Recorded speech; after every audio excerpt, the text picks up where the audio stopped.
Good evening, wrestling fans, and welcome to this week's episode of SICW All-Star Wrestling. I'm Herb Simmons, a promoter, and I want to talk first about the big weekend coming up September 6th and 7th at Worldwide Technology Raceway. What an event they've got planned. We are so honored to be teamed up with Worldwide Technology Raceway again this year for the big NASCAR race. If you're a NASCAR racing fan, you're going to enjoy it because now for the second year, SICW and Worldwide Technology Raceway are happy to bring you this huge event. And this year is really special. We'll be doing wrestling both on Saturday and then the big main event on Sunday. And this year they've gone all out. They have actually had a new championship belt that has been designed and will be awarded to the winner of that big main event that will take place on Sunday, September the 7th at Worldwide Technology Raceway. So you can bet the SICW locker room is going to be bringing their A game, because this is, I'm telling you, this is going to be a belt, a trophy. I mean, this thing is heavy, and it's got all right there. You see, Enjoy Illinois 300, and it's got September 6th and 7th. It's got Illinois 300, SICW WWTR NASCAR Cup weekend, and the winner of that match on Sunday will walk out of there, out of the Worldwide Technology Raceway with this championship belt. And that's next Saturday, fans. And I'm going to tell you, SICW has been on the road. We got more road trips coming, but when we come back from this break, we're going to show you what took place last week when we took a road trip to Las Vegas, Nevada. Hey everybody, what were they thinking is proud to be a part of the show with Herb Simmons at SICW. Show some enthusiasm, Joe. Put on a damn bow tie. We got Herb Simmons, we got the Kill Arena, we got St. Louis, where Mr. Briscoe is in the Hall of Fame. What were they thinking? It's available on Backstage Pass. Sports Kita's our buddies. We talk about the wildest, the craziest, the dumbest, the insane moments in wrestling history that I'm proud to be a part of, because Mr. Briscoe, you're the one that hired me. And I don't know what I was thinking when I did that, John. That's not nice. Not nice at all. We love Herb Simmons, and Herb Simmons, you have been there forever. Mr. Briscoe thinks you might be 1,000. I don't think you're a day over 900. We love St. Louis. What were they thinking, Backstage Pass?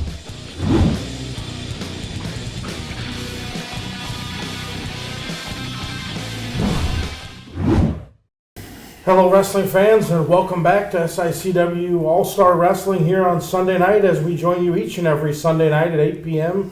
And Herb, we talked about the future this coming up weekend. We're heading to Worldwide Technology Raceway for that great NASCAR event. But let's go back in time a little bit. Let's talk about last weekend. Fresh off the road trip to Las Vegas, the 59th annual Cauliflower Alley Club reunion. Oh, great time. And for those of you who followed us along that SICW 2025 road trip to Las Vegas, hopefully you enjoyed that. I brought you some factual information all the way there. You brought them some information. Factual, you don't like that operative word. Factual leaves a little bit up to that. You brought them a lot of factual information, but some of your stories about what it was like on the road might have been slightly embellished a little bit. I did read the newspaper article that magically got written about how you saved the day when the tire blew, or Oh, thank goodness my lovely daughter-in-law was behind the wheel. She was, and unbeknownst to everybody else that watched your live, you were not actually standing in the middle of the doghouse there helping her steer that wheel. I mean, just from my view, I didn't see you there. Well, but you were sleeping, so I wouldn't expect you to be able to see the dramatic saving that I did while you were sleeping. I wasn't asleep, as we were about 2 minutes outside of the gas station we had just left, and It's a story. It's a story. It was fun. It was dangerous, but it was fun.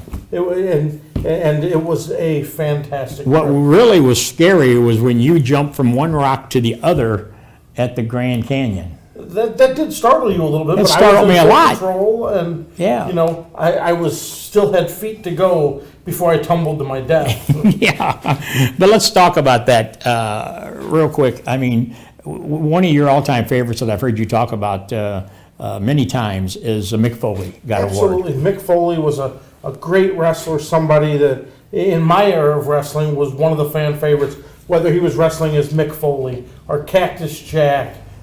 Dude Love, left a little bit to be desired, but hey, this guy was the king of hardcore wrestling, and very well deserving of that Iron Mike Mazurki Award. Oh, and his acceptance speech was just next to none. I mean, we could have still been sitting there listening to him talk and tell stories and give credit where credit is due. Absolutely. And then, Luke Williams, one half of the tag team Bushwhackers, got a very deserving award. They took the tag team award this year and fit right into those great other tag teams that have previously been recognized. Oh, yeah. And then Cowboy Bob Orton Jr. was Men's there. Wrestling Award. I mean, somebody more deserving than a lot of people. And, it was like a tribute to the Midwest this year. Well, yeah. And then, to be sitting there eating breakfast with Jimmy Hart, the Mouth of the South, and Luke Williams, and listening to all the stories that they had to tell, we could have still been sitting there listening to them. You always talk about how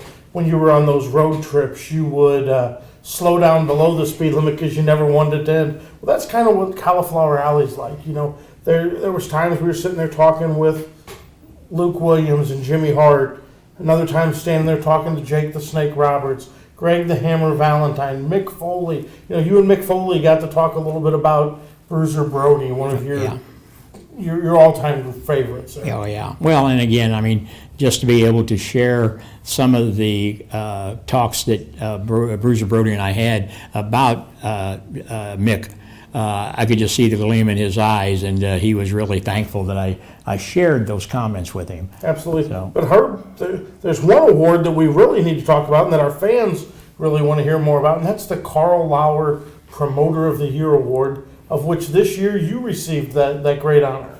Well, and what an honor it was, and of course to have it attached to Carl Lauer's name is just very, very humbling. Carl and I was friends for many, many years, and in fact, when he passed away, the Night Train Gary Jackson and I made the trip down to his hometown and paid our respects, because Carl had done so much for the business, so much for the Cauliflower Alley Club, and to be honored in his name was really something special. And even though I've told you and told other people in the business that it's not about awards, it's not about getting your name on a plaque, it's about what we're doing to keep the legacy of our great business alive. And that's what we've been doing for 52 years here at SICW. But I mean, don't get me wrong, I was very happy and very honored to receive this year's Promoter of the Year award. And I mean, the people who came up and just congratulated me was just overwhelming. Absolutely. And Herb, we promised this to the fans, and no better time than now to do it. Let's take a look at the video from Las Vegas when you were bestowed the great honor of the Carl Lauer Promoter of the Year Award. Yes, let's do that. Thank you. In the world of professional wrestling, there are those who perform in the ring, and there are those who make sure there's still a ring to perform in. For decades, Herb Simmons has been the heartbeat of independent wrestling in the Midwest. As the promoter of Southern Illinois Championship Wrestling, he's kept the traditions of the sport alive, blending old school values with new generations of talent. In an era of flashing lights and big budgets, Herb stayed true to what made wrestling special: community, passion, respect for the craft. He's worked tirelessly to preserve the legacy of St. Louis wrestling, while giving today's fans and wrestlers a place to celebrate the art form. There you go. Tonight, we honor a man who's kept the spirit of the territories alive. The 2025 Cauliflower Alley Club Carl Lauer Independent Promoters Award recipient, Herb Simmons.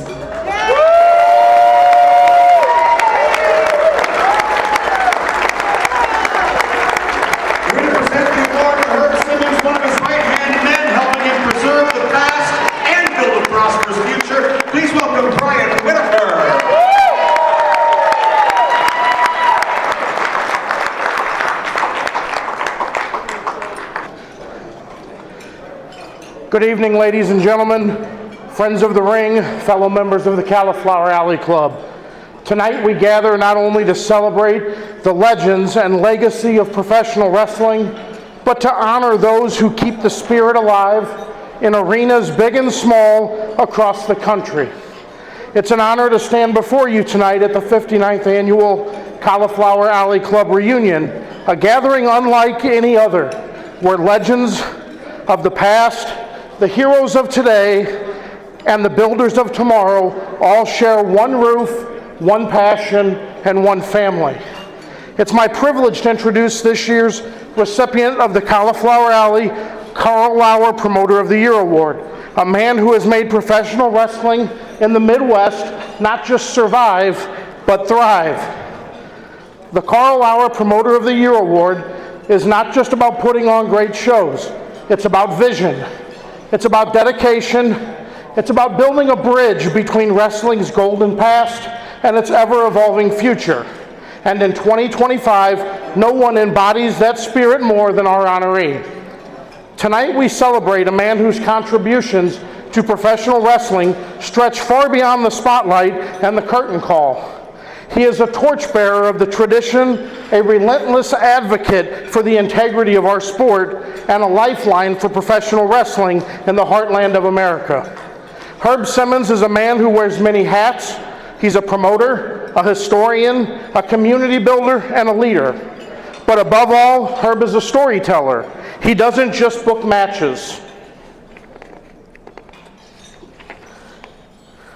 Herb preserves legacies. Herb is a bridge between the generations and a passionate guardian of the industry's rich history. Herb's professional wrestling in an era where independent wrestling walks a tightrope between survival and obscurity, and Herb has never wavered. He has built Southern Illinois Championship Wrestling not only as a proving ground for young talent, but as a sanctuary for the legends, keeping alive the spirit, the respect, and the showmanship that made so many of us fall in love with this business. Through his company, Herb has made it his mission to keep the memories and magic of wrestling at the Chase alive. For those of us who grew up watching it, Wrestling at the Chase wasn't just a TV show. It was a cultural landmark. It was the place where legends were made, where the St. Louis wrestling scene became a worldwide standard of excellence. And thanks to Herb, that spirit still breathes. At an SICW event, you're not only watching a wrestling match, you're stepping into history. You're hearing echoes of Sam Muchnick and Larry Matisick's voices. You're seeing shadows of Bruiser Brody, Ric Flair, Harley Race, and dozens more who walk those same steps. Herb makes sure that new fans experience that heritage and older fans never have to say goodbye to it.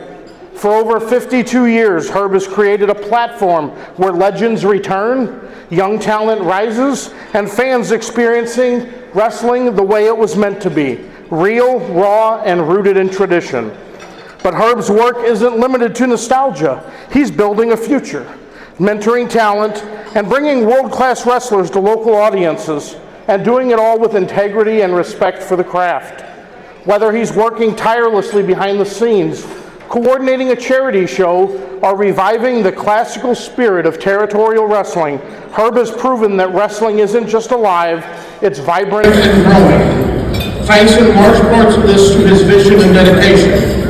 Whether it's bringing fans to their feet with unforgettable live events, honoring the greats who have paved the way, or quietly helping a fellow wrestler when no one else knew, Herb has always done it with humility, with heart, and with class.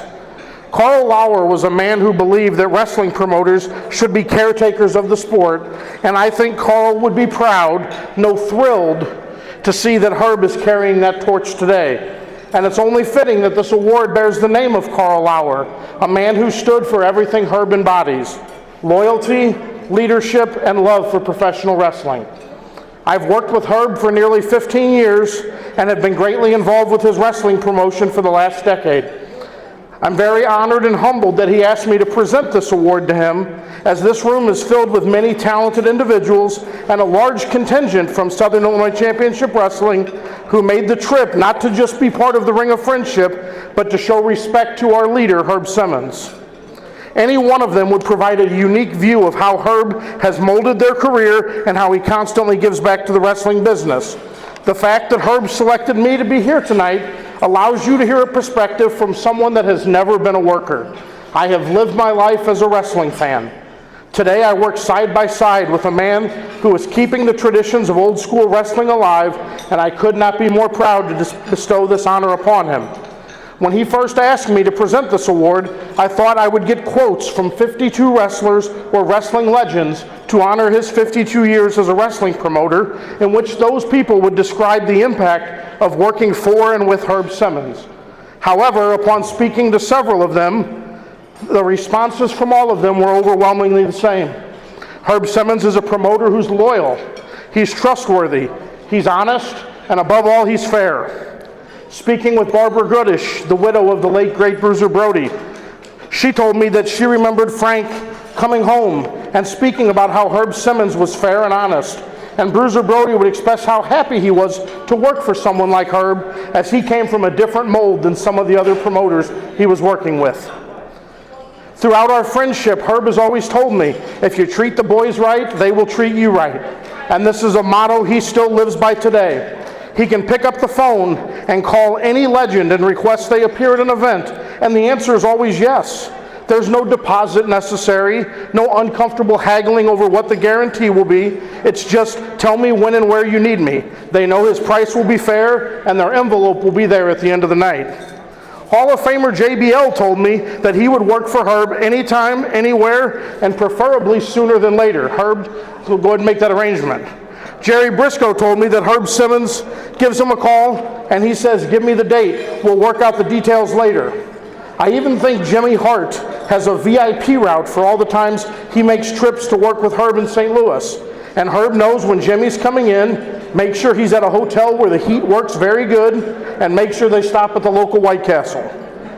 But tonight is not just about legends.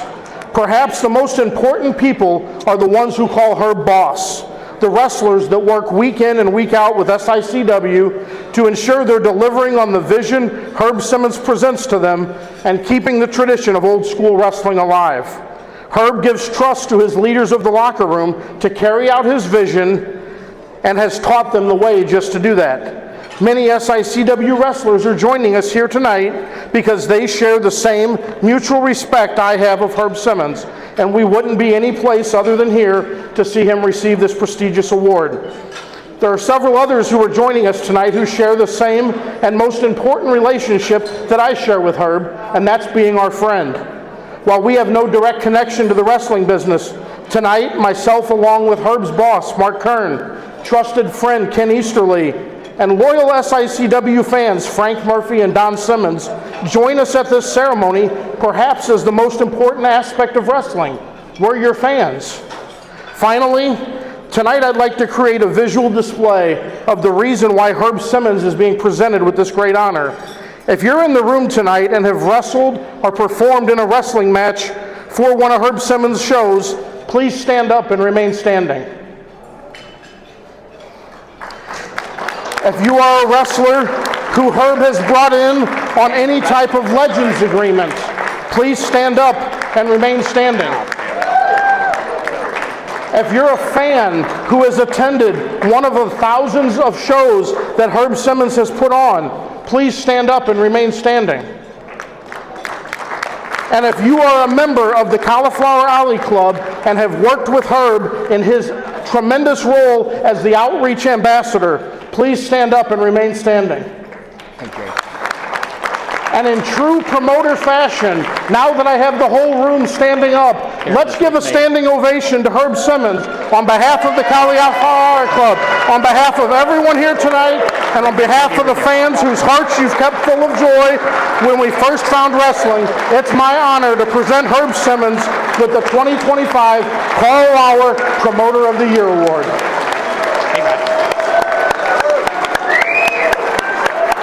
Bruiser Brody loves you. Thank you. I appreciate it.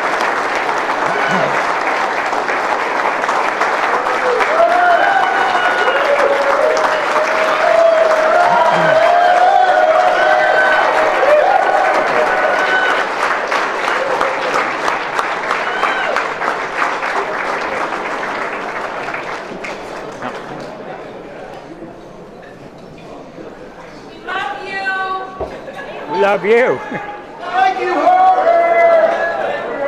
Thank you. Congrats. Good to do it. Good. buddy. Have a seat. Have a seat. Woo! What the hell?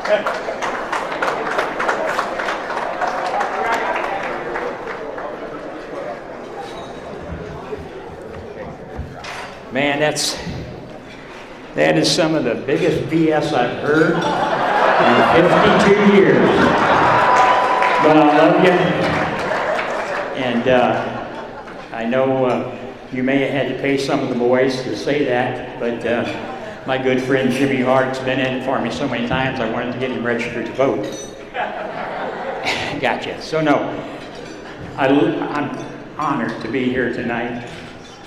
The Cauliflower Alley Club is something that has been dear to me for many years. Brian Blair, Rich Engling, where's Rich at? You ain't got that watch on me, do you? Okay, love you guys. Brian, thank you for what you do. The entire executive board. Nothing's ever perfect, but dang it, look around this room. You people came, spent your money, and you're here to honor people that you watched, maybe you heard about, but that's what it is, the ring of friendship. Herb Simmons, young boy growing up in East St. Louis, Illinois. You probably don't know where that's at, do you? Well, I'm going to educate you. Housing project, 12-inch black and white television on a Wednesday night, watching what I thought was monsters bigger than life. People like Bruiser Brody, my dear friend. I just told Mr. Foley, I can't tell you the talks that Bruiser and I had, and your name would come up. He loved you. Frank was my dear, dear friend. 1988, my world stopped when that terrible day happened. But thanks to some good friends, I got back into it. Barbara, where are you at? Stand up, please. Barbara Goodish. I love Barbara Goodish. Gail, stand up, Gail. For those of you who don't know, that's Bruiser Brody's sister, Gail. I'm telling you. Darla, stand up, Darla. Everybody knows Darla. Darla Staggs. Darla used to attend some of my matches many, many years ago. I won't say how long because then I'll be telling her age. I will tell you she attended her first wrestling match in 1959 at the Kiel Auditorium when Pat O'Connor took on Dick Hutton for the NWA title. Now you're going to say, how in the hell did she do that? Well, I can tell you, she was in her father's arms as they were sitting at ringside when that happened. And she'll tell you that story. So, I've known Darla a long, long time. I love you, dear. So I want to take you down a little trip. Everybody, the last couple of days I've met so many people, a lot of young people asking me, how do you get into business? And what makes you want to stay in the business for 52 years? I've been told that's the longest running promoter in the country. I don't know that for a fact, but I hope it's not because that just means I'm old. But it has been great. I told the young men that come up to me the last couple of days, you know, I hear the old thing, oh, wrestling has changed so much. You know, it's different.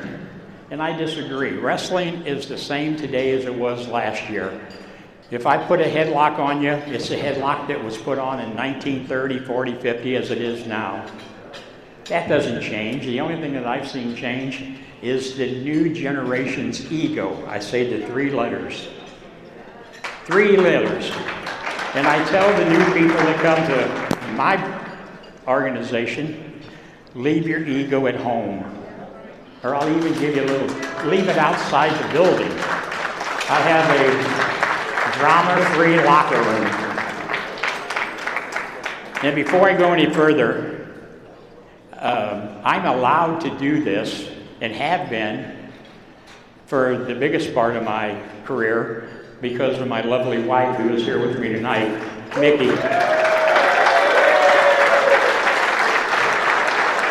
We call her the first lady of wrestling, and she's the first lady. I'm the mayor of my hometown, have been for 49 years, so she's the first lady there also. I told the story earlier. Everybody says, you don't believe in term limits? I said, yeah, every 4 years. The people can vote me out. And they said, well, why have you been the mayor so long? I said, it's real simple. Either I'm doing one hell of a job or nobody else wants it, and it's probably the latter of the two. So, but we do a lot. But we're here to talk about wrestling, and I want to tell you, and I know there's some promoters in the room, there's some workers, and I love each and every one of you because you know why? I love the business. I have lived and breathed this business for about 65 years really, but I've been promoting it for 52 years. I had the honor to sit underneath the learning tree of a gentleman named Sam Lechnick. You know Sam? Well, I'm going to tell you. Sam told us, myself and Larry Matisek, who was his protege. Larry started working for him when he was 16 years old. He didn't even have a driver's license, neither did I. His father would drive us to the hotel where the office was in St. Louis, while Larry would go in and sweep the floors, empty the waste cans, and do whatever Sam wanted. There was a few stipulations that Sam made. He said, what you hear in this office stays in this office. All the file cabinets that was there, he said you can go through anything you want, but nothing leaves this office. And boy, I'm thinking, you talk about a kid at a candy shop. I'm living a dream. I chased a dream and I was finally catching it. And now to think in 2025, those same records that I sat there and looked at, I have in my possession. They were handed down from Sam to Larry and from Larry to myself. If you want to know who Dick the Bruiser, if you want to know how many times he wrestled in St. Louis, I have all of the stats for that. I have all the programs dating back to 1934, and then from about 1953 to 1983, they're all in hardbound books, mint condition. The only other person I know that's got a copy of them is my good friend, Jim Cornette. And trying to get them away from Jim would be like an act of Congress. But he's got a copy of the set. So there's only two of them out there that I'm aware of. But I tell the young folks, you know, and I tell promoters, I had a couple of promoters sit around the last couple of days talking to me, asking, you know, how have you done it? What does it take to have longevity? And I said, well, first you got to have a good partner. That's my wife.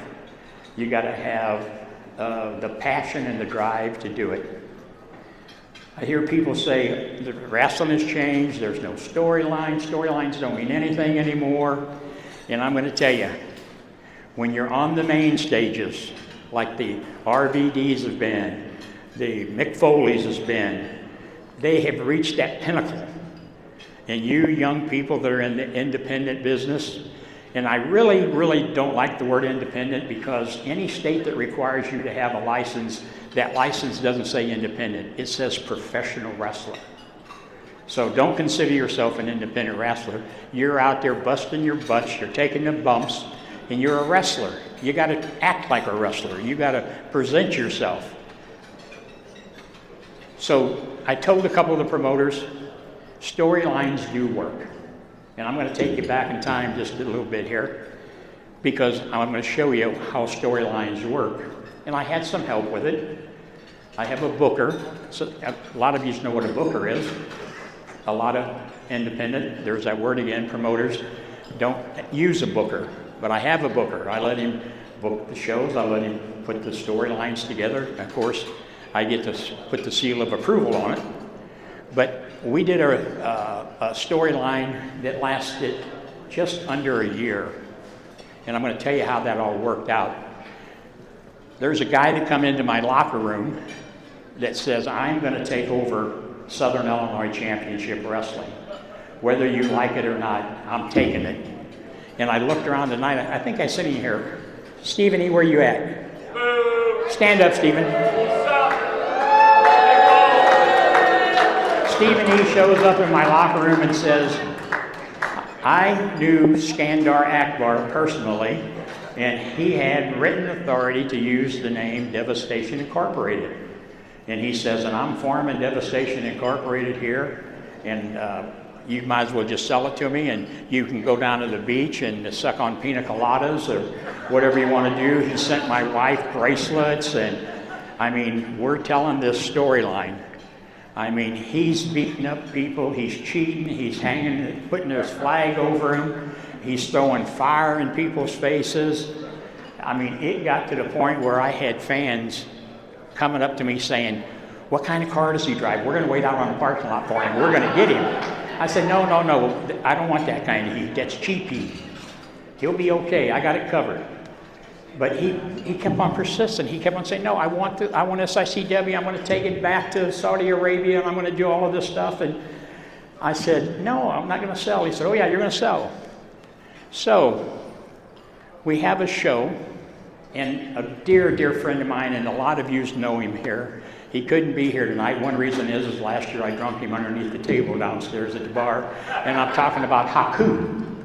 Don't tell him I said that. Please, don't tell him I said that. But it's my story, so I get to tell it when he's not here. So I have him to come in and do an autograph session at one of our shows, and man, we're sitting there, and the fans are in line, and he's signing picture after picture. Matches are going on. Stephen E., the evil guy there, he's got a main event that night. And the first guy he puts in the Devastation Incorporated is somebody, and I thought I saw him here earlier, Attila Khan. Attila, you here? Stand up, Attila. There's Attila. When Attila, he's been with me for about 30, 40 years maybe. He come to me with an idea and said, hey, I want to be the next Abdullah the Butcher. Where's Abby at? Right there. I love you, buddy. I love you. So back then, he was about my size, okay? And but now you can look at him. He's a weld oral machine, but he was the first member of Devastation Incorporated. So they're, like I said, they're running rampant all over my locker room. It's to the point where I'm thinking, maybe I ought to sell. Maybe I ought to pack the car and take off and let him have it. But then I got some guys. In fact, I saw another one of them here tonight. This guy traveled all over. He got the nickname from Bruiser Brody. Bruiser Brody called him the Night Train. I think I saw him here. Gary Jackson, you here? Right there. Gary Jackson, the Night Train. All aboard the Night Train, he says. You know, they jumped on him. They threw fire in his face. They tried to put him out of the business. He had to wrestle with a bandage over his eye for a couple of TV tapings. Man, it's all lit up. So a couple of my other farmer champions that I had, I bring one of them out of retirement. I want them to be an enforcer referee, a gentleman named Danny Boy. He comes in. That's the night that Haku is there. Danny Boy is going to be the special guest referee in this match that Attila Khan's in. Stephen E's out there doing all his shenanigans. They're just killing everybody. And boys are coming out of the locker room. They're throwing them over the rope and getting out of there. Haku says, I can't take it no more. And now he heads to the ring. He climbs up the steps and gets in the ring. They throw some of the extra boys out over the ring, and him and Attila Khan get head to head like two bulls pushing each other back and forth across the ring. I mean, you can see the steam coming out of their nose, and they're just head to head. And I'm sitting there going, oh boy, Attila's in trouble now. Haku is going to clean his clock. The referee, my good friend, my first SICW champion, gets in between them and he's shoving them apart. They push him out of the way. One time, two times, the third time he's trying to get them apart. They turn around and clobber him and start putting the boots to him. The air gets sucked out of the room. The people that bought the pictures that Haku was signing and selling. They're coming up to the table, throwing them back at me. Take this, he's bad, we don't want him here. So instantly, Haku now is against me, my friend. So storyline continues, TV's going good, people's coming to the house shows, putting more butts in the seat each time because we're telling a story. We're throwing the bait out there and they're biting on it. We get to the point where I get my attorney involved, and yeah, it's not a BS attorney. Two people I want to always have on my shows is my attorney and my doctor. And my attorney is there. He's going over this contract that Stephen E. comes up with. We're dotting all the I's and crossing all the T's. So he now has Attila Khan and he has Haku. And he says, well, now you got three guys on your side, the SICW All-American team, which was the night train Gary Jackson, Danny Boy, who traveled all over the Midwest, and a guy named Ron Powers, who did a lot of traveling with Bruiser Brody, went to Japan, Puerto Rico, and all over. He came out of retirement. So now I got the All-American team going to save SICW. But Stephen E. says, well, now wait a minute, you got three guys, and I'm going to name a third guy, and when we win, I don't pay you nothing and the company's mine. And the crowd is beating on their apron. I mean, they're screaming, they're hollering, don't do it, don't do it. So dummy me says, okay, we're going to do that. He says, okay, my third guy is somebody by the name of Barbarian. You heard of the Barbarian? The Faces of Fear? Now I'm really puckering up. I've got, and the fans are saying, oh gosh, SICW will never be the same.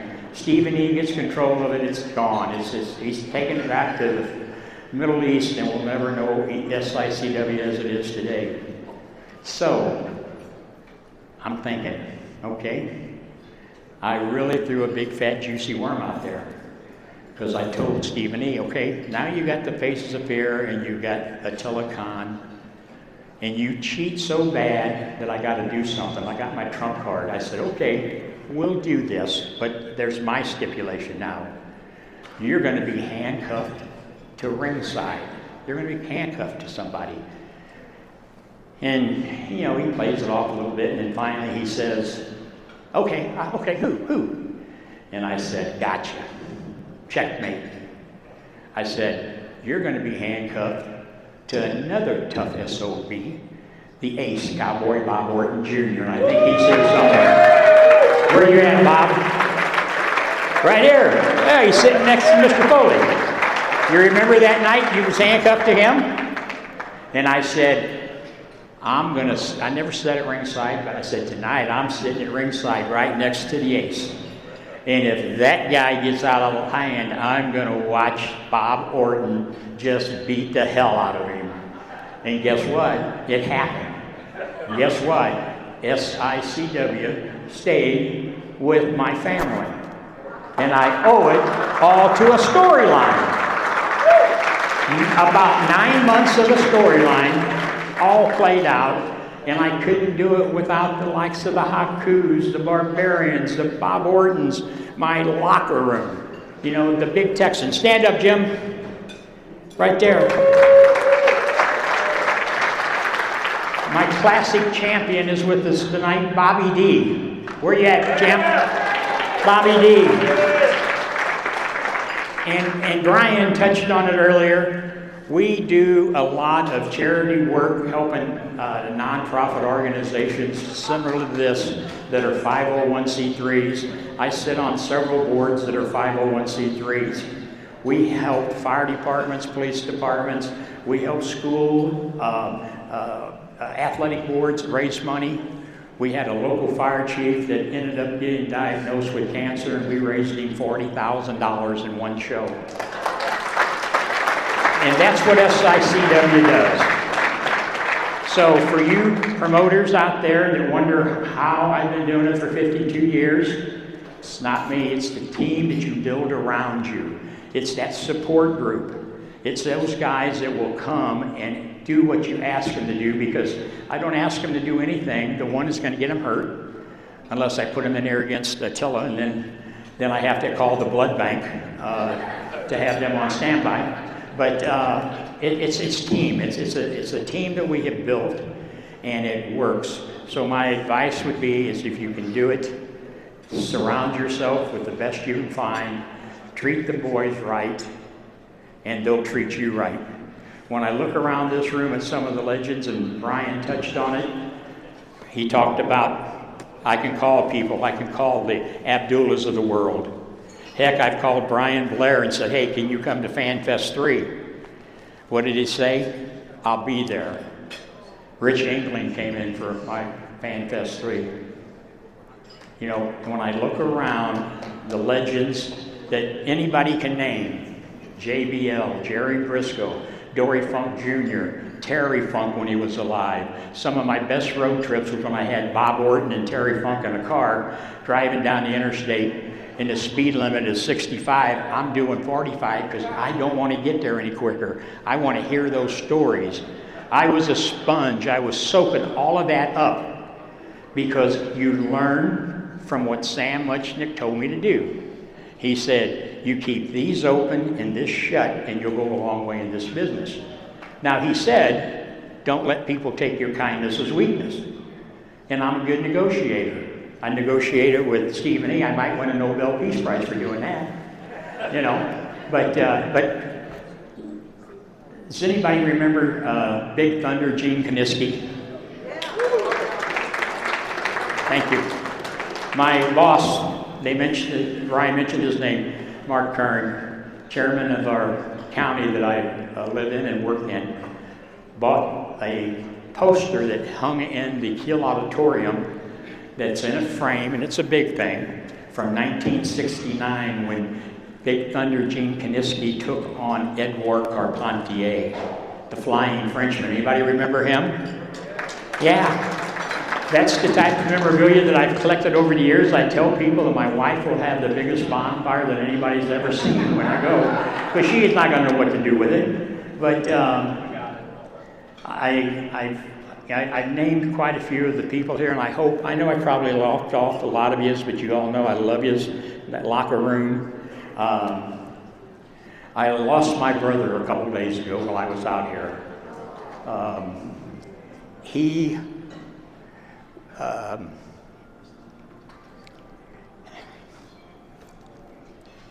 was a big part of my 52 years of promotion. He built my first cage for my cage matches, and it lasted 25 years. And why did it last for 25 years? That's because we didn't use it every week. We only used it when it meant something. And kind of ironically, as I was sitting there just a little while ago, his daughter sent me pictures of when they were in my garage building that cage. He worked for me. I had an ambulance company for 35 years. He worked on that. He was a police officer. A couple of weeks back, I said, hey, I'm not going to go to this award. He said, like hell you aren't. And he knew he was dying. And he said, go. You earned it. And I said, you know, awards are great, but the awards, when you get them, are just not the name. My name may be on that plaque, that award, but it represents each and every one of you. It represents my brother. And I got to tell you, there's one gentleman that I haven't mentioned, and I got to before I close. And I know, Rich, time's running out, and I love you, brother. But before I say what I got to say, I drove 30 hours to get here this year. My family said, let's get an RV, you and Mom sit in the back, and you can relax. So I had it figured out. I drove 30 hours to get here. It took me 2 or 3 minutes to walk up here. I got to walk back. Tomorrow I drive 30 hours to go back home. I've been doing this thing for 52 years, and I have loved every minute of it. And so that's why I'm not on a time clock. But let me tell you, 2 more things, and then I'm going to get the hell out of here, because I know you want to go lose some money, you want to keep the lights on in Las Vegas. 2 things. Big Thunder, I mentioned his name a while ago, Larry Matisek, and I were sitting there, we got him on a conference call on a speakerphone, and he asked Big Thunder, when Gene was at his final days here on earth, he'd been sick for several months, and he knew the time was coming. And Larry asked him, he said, Thunder, he said, do you have any regrets with everything that you've done in this business? And Big Thunder said, the only regret that I have is I can't go back and do it all over again. And that's exactly how I feel. And isn't that one regret? Isn't that great? To go back and be able to do it all over again? I wouldn't do anything different. Not a thing. And the last thing, one person I didn't mention is my son. I've got my grandson, my oldest grandson here. I tried to get him in the ring, but I think he's smarter than I am. But my son, Jason, right there. Stand up, Jake.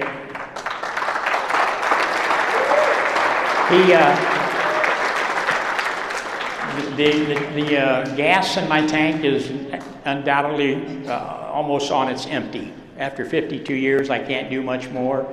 And as soon as he can put those feet in these shoes, I hope that you gentlemen and ladies that I have worked with will give him the same respect and the courtesy that you have given to me. The only thing I ask is you make him earn it, just like I had to. I love each and every one of you. I thank the CAC for this award, and believe me, it's for all of you. Thank you very much. Ladies and gentlemen, Herb Simmons.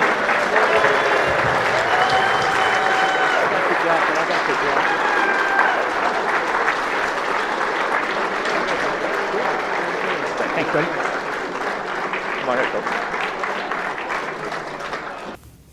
Well, fans, there you have it. You couldn't join us in Vegas, but you got to see the whole thing right here. True and uncut there, Herb. It was a great night. Well, and I gotta just thank you over and over. The speech that you prepared, and I don't know how many times you rewrote it or had to tweak it. I know it from. There was a couple. Yeah, from the way it sounded like it probably was quite a few, and I really appreciate the kind words. Even though when I got up there, I said it was the biggest bunch of BS that I've heard in a long time. But my story, I get to tell your story, you get to tell it. But there were so many surprises about the trip out there, and then the people you run into there. For the boss to show up was a total surprise for him to take his busy schedule to hop on a plane to come out there and spend the day, be there during the award ceremony. It was really special, and he knows that from heartfelt thank you. Him and Shooter showing up there was really something. But when I was walking up there and I was looking at people standing, I didn't realize that the entourage of the workers had followed me up to the stage. When I was standing up there looking out at you, and from that, as you can attest, it's nothing but bright lights. I could barely see the second row right there in front of me. And as you guys came through the lights, then I got to see kind of the flying V behind you, made up of some of the greatest of the locker room. More than 30 SICW fans, friends, wrestlers, referees made that trip out to Cauliflower Alley this year in support of you receiving this prestigious award.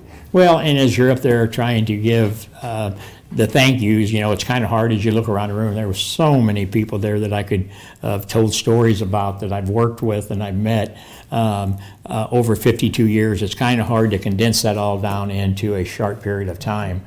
But there was other people getting awards that night, so you had to be respectful of that time, even though I probably went a little longer than should have. But as I told them, it took us 30 hours roughly to drive out there, a couple of minutes to walk up on stage, a couple of minutes to walk back, and then another 30 hours home. And then 52 years of being in the business, I had to take a little bit longer because so many people there was to thank. Barbara Goodish, how could you not mention her after what she continues to help us do.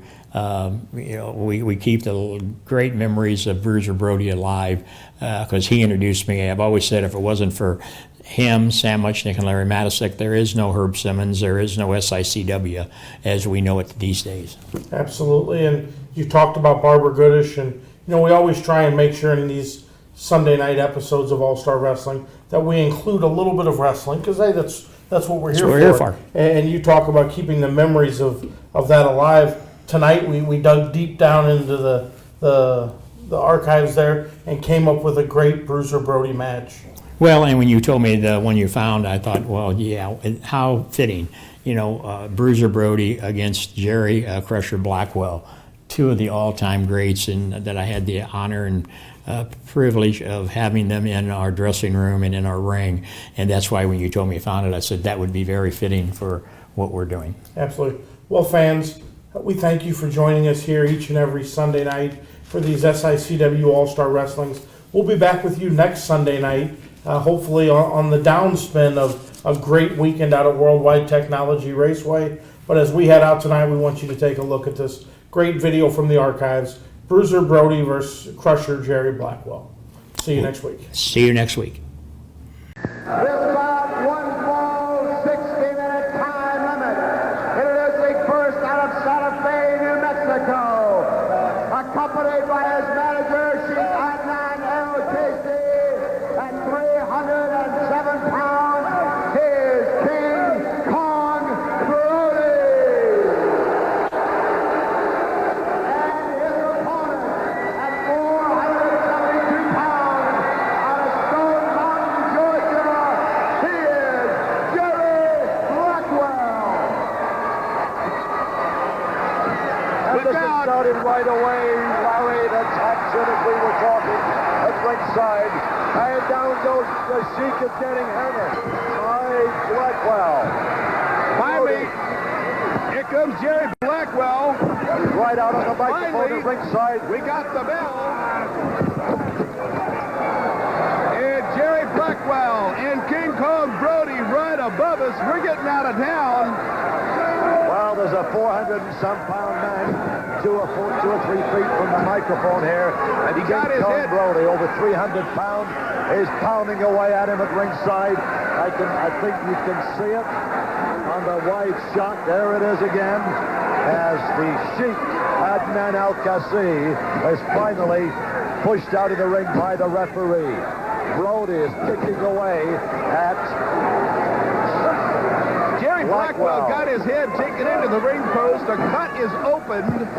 And then King Kong Brody started chewing on the wound. Jerry Blackwell bleeding already. He was jumped before this thing ever started. Oh, brother, that was a bad cut. He hit the steel post right at ringside. We can see the blood on the steel post as the claret begins to flow. As Brody, a big, rough, tough bruiser, does everything but wrestle. He'll kick you, punch you, slam you. He'll do anything, and he can wrestle. He was a former amateur champ. He said, I don't need it. I'm too tough. I've never seen this man use a wrestling hold. Do not underestimate Jerry Blackwell's ability to come back. He is a very resilient wrestler with an unbelievable tolerance for pain, but right now he is in trouble. And it's gruesome right now, sports fans, as Blackwell, with a big cut, the referee did check it. He could stop the match if the cut is too big. Oh! Well, he got Brody in maybe his most vulnerable spot, but even that doesn't slow the big man down for long. The big man, two monsters in this ring. Now look at that, chewing on the open wound. That's awful. This man, Brody, is a machine of attack. I've never seen him use a wrestling hold. He does everything but throw the kitchen sink out. So he's a whirling dervish even when he gets hit. He fights, but now Blackwell is punching. He got a right hand in there. It hit Brody on the nose. He's hitting him again. The big man's head snaps back as Blackwell now takes the offensive. And Brody is staggering. You got to keep your eye on Sheik Adnan El Casey. He got up on the ring apron. They ran him off. He's circling the ring now. He'll be coming into here. Here he is. Watch him. Watch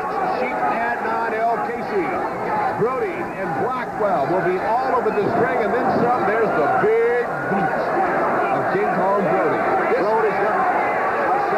Brody's got those big size 14s. He's got big heavy soles on them. He puts that foot right in there. And now, if you can see it, Blackwell, the blood pouring out of his forehead. And then there he is, gets a kick right in the head. The referee's trying to keep the manager away. And the man, Al-Qassi, the Sheik from Baghdad, Persia. Meanwhile, Brody keeps pouring it on Jerry Blackwell. That cut getting worse and worse. Sheik Adnan Al-Qassi, you see the cast on his arm. I don't think there's anything wrong with that arm. You know, Larry, that Brody loves it. You can see he just loves to do this. He's enjoying it. And I don't like people like that. Well, he says his job is to work for the Sheik. And the Sheik has said destroy Jerry Blackwell. And that's what he's trying to do. Blackwell is hurt, stunned, confused, bloodied, and took another boot to the head. Have you ever seen a man take punishment? The way that Jerry Blackwell is taking it now. Excuse me, I'm sorry, I lost my head. The Sheik is bothering us here. Adnan Al-Qassi distracting the referee, as he most always does. Now, Brody trying to throw Blackwell, can't get him out of the corner. Now he did it. A reverse! Broad is in the corner. Jerry Blackwell tried for that big splash, but he missed it. I'll tell you, Larry, he can't see. The blood's running in his eyes. Yeah, he's at every kind of disadvantage you can be in. Brody is also injured. The Sheik screaming, get up, get up. Brody continues the attack now. Hey, this match isn't over. King Kong Brody, the toughest man I've ever seen in the wrestling And he ring. throws a tremendous drop kick. First time I've ever seen him do anything that looked like a wrestling hold. But the big man from Stone Mountain refuses to go down. Takes another punch to the head. And another. Now Brody's covered with the blood of Blackwell. Blackwell makes a little fight. He makes a little comeback there. He's got Brody. Jerry Blackwell may be hurt, but keep in mind, the big fellow from Stone Mountain has the hardest hit of anybody in the business. And you can beat on this big old country boy a long time before you can take him out of it. Still Blackwell on the offensive. Out of the back up, out of the head of Jerry Blackwell. Brody to the ropes. Oh, I can hear that. Blackwell with the elbow. Jerry still not stable on his feet, but he's getting there. Jerry Blackwell. What a sight. He is still stunned and confused. So is Brody. Blackwell with that great big fist. Well, we expected a Donnabrook. It's a real Bobby Dazzler right here in the ring. There's a big fight going on. It looks like it's a fight to a finish. And it will be. Well, it's a one-fall, 60-minute time limit. 1, 2. No. Brody's in the ropes. That means that Blackwell has got to break the hold. These men, one wrestling hold I've seen so far. That's the drop kick by Brody. Now look at that. His head bleeding, and Jerry Blackwell still can apply those effective headbutts. What Blackwell's doing now is holding onto the thick hair of Brody, headbutting him and pulling him back. Look at this. 6, 7. We must have missed a few. The crowd got it up to 10. I did miss a couple. Now you can see the Sheik over there. The Sheik is going wild. Blackwell back on the attack. Choking his man on the rope. Jerry Blackwell and King Kong Brody. These two men with maybe the fiercest rivalry in all of professional wrestling. All you can see now, massive fighters just pushing and shoving each other. There's the Sheik Adnan Al-Qassi. Jerry Blackwell jumped before the bell even rang. They ran us away from our table. Took Blackwell's head, did Brody, into the steel post right above us. Very early in the going, and Blackwell's been bleeding throughout this match. Well, this is like one of those fights you saw in the saloons in the movies years ago. They're flying, belting each other. The Sheik is up on their apron. Headbutt. The Sheik took a couple of punches, but the distraction gave Brody the advantage again, and he's putting the boot to Jerry Blackwell. Blackwell's in trouble. I got news for everybody. Any other man in wrestling that kicked that hard would have definitely gone to his back. Blackwell is still standing there. The big boy from Stone Mountain bleeding profusely. You don't know how he can see at all. Well, it's aspirin time for somebody tonight. Neither one of these guys. Oh, the big man is down. The first time I've seen him fall down, he just collapsed. Broke. Oh, he's going in the corner.